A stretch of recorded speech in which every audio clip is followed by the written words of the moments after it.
สบายดีท่านผู้ชมที่เคารพต่อไปสถานรับชมข่าวจากสถานีโทรภาพแขวงเซกองต้อนรับการเข้าอวยพรปีใหม่ลาวของผู้แทนขั้นสูง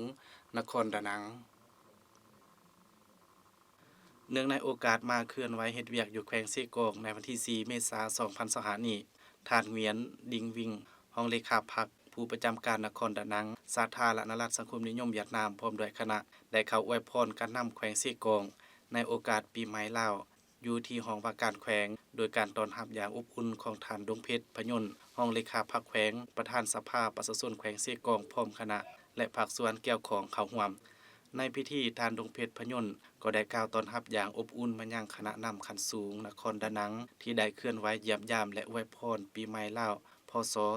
2568ที่แขวงเซกองในครั้งนี้พร้อมทางรายงานให้เกี่ยวกับสภาพการในปัจจุบันซึ่งในทั่วปวงชนลาวทั้งชาติพวมทุกโศกเศร้าและไว้อาลัยต่อการจากไปของสหายพลเอกคำไต้ศรีพันดอนอดีตประธานคณะบริหารงานศูนย์กลางพรรคอดีตประธานประเทศแห่งสาธารณรัฐประชาธิปไตยประชาชนลาวจากนั้นก็ได้รับฟังการรายงานโดยย่อและยกให้เห็นมูลเสื่อสายผัวพันการหัวมืออันพ้นเด่นของสองชาติลาวเวียดนามว่ารวมว่าเฉพาะก็คือแขวงเซกองและนครดานัง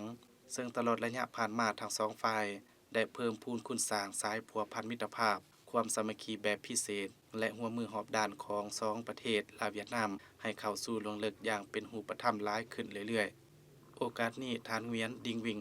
รองเลขาพรรคผู้ประจำการนครดานังก็ได้ร่วมแสดงความไว้ทุกข์ไว้อาลัยแบ่งปันความทุกข์โศกต่อการจากไปของสหายพลเอกคำไต้ศรีพันดอนซึ่งเป็นการสูญเสียอดีตการนำขั้นสูงอย่างบ่มีวันหวนคืนมา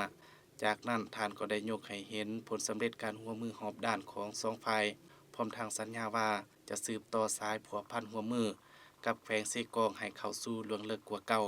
พร้อมนี้ท่านยังได้ยกให้เห็นว่าในอีกบ่ดลนครดานังและแขวงกวางน้าแม้นจะได้โฮมเข้ากันและตั้งชื่อใหม่เป็นนครดานังภายหลังตะโฮมสำเร็จนครดานังจะได้สืบต่อจะตั้งปฏิบัติในบทบันทึกต่างๆที่แขวงเซกองได้ร่วมลงนามกับแขวงกวางน้าให้มีผลสำเร็จและในโอกาสปีใหม่ลาวพ.ศ. 2568นี้ต่างหน้าให้แก่คณะนำและประชาชนนครดานังสาธารณรัฐสังคมนิยมเวียดนามขออวยพรไสอันประเสริฐมายังคณะนำและประชาชนชาวแขวงเซกองจงมีสุขภาพเข้มแข็งมีผลสำเร็จในหน้าเวียกอันมีเกียรติพร้อมเดียวกันท่านเมียนดิงวิงก็ได้มอบเงินให้แขวงเซกองจำนวน500ล้านดงเพื่อไปนำใช้เข้าในเวียกงานต่างๆในบุญปีใหม่ลาวครั้งนี้พร้อมเข้าร่วมงานบาสีสู่ขวัญตามฮีตของประเพณีของลาวและถือเอาโอกาสนี้เยี่ยมยามครอบครัวทานโบเยินเลเวียดม่วงอดีตการนำแขวงเซกองตื่มอีก